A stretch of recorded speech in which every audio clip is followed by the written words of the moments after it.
Hi, everyone. My name is Amber Lyn. I am an author, a life coach, and community director for Pathway to Hope. Pathway to Hope is an online community for women that Patrick Doyle founded. I co founded. Speaking of Patrick Doyle, he is here today. He's a best selling author, counselor, and expert in emotional and spiritual abuse. So, welcome today. Thank you. It's good to be here. Yeah, absolutely. I have some stories for you, some questions. Oh, awesome. I love this. They're wanting you to let them know if they should choose reconciliation or walk away from the relationship. Okay, so they're going to give me a scenario and they want to know whether reconcile or walk away. Yes. Are you Awesome. ready? Yes. Okay. So the first one says, I sit at my kitchen table some nights with a cold cup of tea, wondering if this is really my life. I remember Mhm. the woman I used to be, lighthearted, laughing easily, and I feel like she's gone. I don't recognize myself anymore. He says he loves me, but his words and actions don't match. The sharp comments, the silence, the way I feel like a stranger in my own home, it's wearing me down. I keep asking myself, is leaving a failure? Is staying the real betrayal? Betraying myself? I've even been watching YouTube videos about starting over, and just watching those feels like I'm doing something wrong, but also hopeful at the same time. How Mhm. do I know it's time to leave, and where do I even begin finding the courage to make that choice? Mhm. Well, whoever wrote this did a great job because they described this very well. And I've heard this story. I wish I could say I heard it twice, but I've heard it thousands of times. And anybody who's in a relationship that has a high level of harm always tells me, I feel like a shell of myself. Mm, I've lost myself. I'm not the same person anymore. And that's because of the harm you're living in. I would also say that this person is also documenting the fact that their instincts are telling them it's time to go. However, the consequences of doing that are significant. And then, did I not try enough? And should I try one more thing? And what about this? And what about that? And that's very normal. But here's the deal: when you're becoming a shell of yourself and you're being destroyed, in my book, I talk about it, like you are being systematically destroyed by the other person. That is not a relationship. And I don't recommend it. If possible, in this situation, I would say your instincts are already telling you it's time to move on. And that's what you need to do because people that are willing to harm you over a long period of time and deny it and rationalize it and spiritualize it, whatever, they're not going to change because they see it as your problem.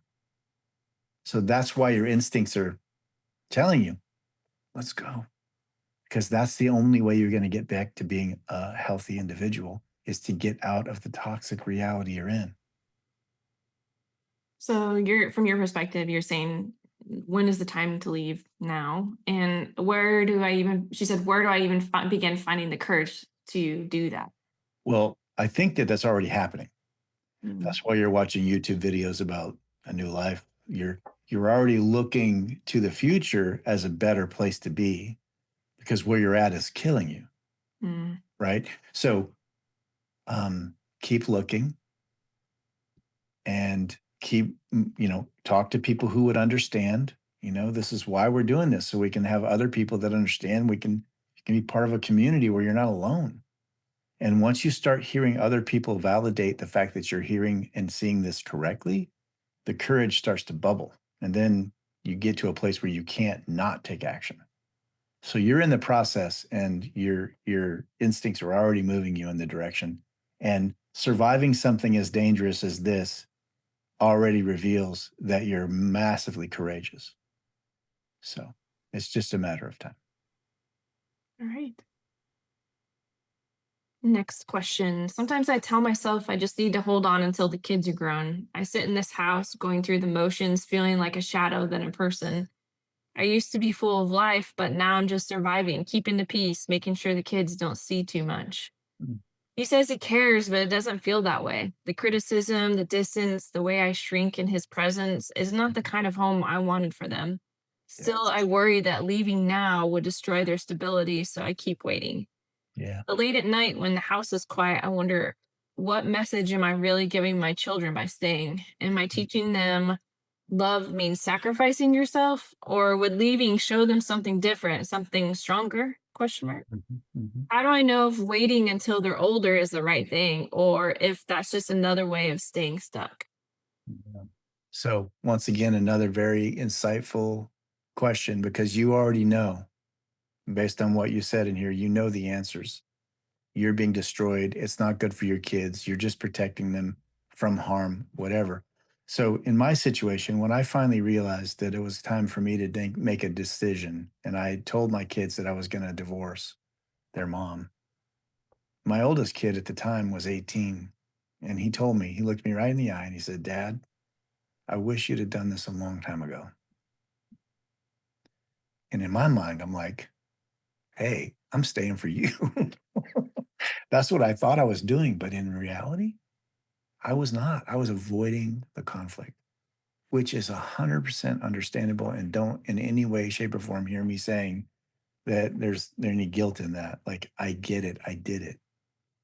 And what you're talking about is monumental. But in principle, here's what I would say staying is no benefit because a well you is the best gift you can give your kids. And that is not going to happen based on what you're saying if you stay. And if the person you're with is willing to harm you and destroy you, I don't have a lot of hope that they're going to be a good parent. So the only hope your kids have is to have a well you. That's not going to happen there. And yes, you standing up to someone who's harmful does send the right message. You continuing to take it does send a very subtle message that that's okay. And we're all get stuck in those things, but your instincts are already telling you the truth. And I'm here to say they're right. Getting away from that and having a separate life from that and your kids having a safe place to be at least half the time is better than being in a dangerous place all the time. Yeah. Okay. Last question. I Okay. feel like I'm living on a roller coaster in my relationship. Some days he's the most charming, loving, attentive man I've ever known. On those days, I think, see, this is why I stay. This is the man I fell in love with. But then out of nowhere, it flips the coldness, the gaslighting, the sharp words that cut me down. Mhm. I end up questioning myself, wondering if I imagined the good parts or if I'm overreacting to the bad ones. Mhm. It's so confusing because when things are good, they're really good. And when they're Mhm. awful, they're unbearable. And I keep thinking if I just do something different, maybe I'll get more of the good days and fewer of the bad. Right. Patrick, how do I know what's real? Is the charming, kind man the truth or is the awful side the truth? And how do I make sense of living in this constant back and forth ping pong? Mhm. Another very insightful question. And again, this is something I hear a lot of. So I say it this way.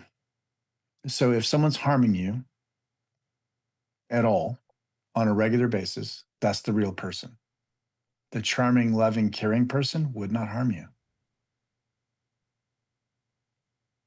So the charming, loving, caring person is the mirage. The harmful person is the real deal. That's the person you're with. Okay. So the charm and the care and the love and the greatest days ever are confusing because that's what you're looking for. But I always encourage people to look at it in terms of percentages. If it's 90% of the time that you're in harm, 10% in the beauty of the great relationship, is that something you're willing to do? Is that okay with you to be harmed 90% and 10? My thing is if it's 51% great and 49% harmful, that's probably the minimum. I want it to be at least 1% over half that is good. Yeah. Okay. So in the fact that you're also experiencing very negative impact to who you are as a person by their flipping, that's also a sign that they don't care. So the care that you're experiencing is not really genuine care, it's manipulative care to maintain control or keep you hooked. Because if they really cared, they would stop harming you and do whatever they needed to get to a place of change internally that they could be the charming person 90% of the time. I mean, we all have issues. We're all going to make mistakes, right? But how you handle that mistake is very different in a healthy relationship than in one where there's harm. So, based on the testimony of this question, I would say that it's only going to get worse in terms of percentages. You're going to see more and more unhealthy behavior and less healthy behavior. And what's happening to you is only going to get worse in terms of the consequences. So I don't I don't see that that's going to be tenable long term. But again, we all get to choose how we live and what we decide to take, what we decide not to. So it's up to the individual, but pathologically speaking, that relationship's not going to be healthy. Yeah. Okay. Thank you. You're welcome. If any of these stories resonated with you, ladies, I would encourage you to check out Pathway to Hope. We get questions like these every month. We meet together and we go through them. Also, if you haven't already, I'd encourage you to pick up Patrick's book, Death of a Thousand Cuts, where he goes in extensive detail on Mhm, situations like this. And you can get that on mhm, Amazon. So, mhm. anyways, thank you for that today. And Absolutely. until next time, See you. Bye bye. bye.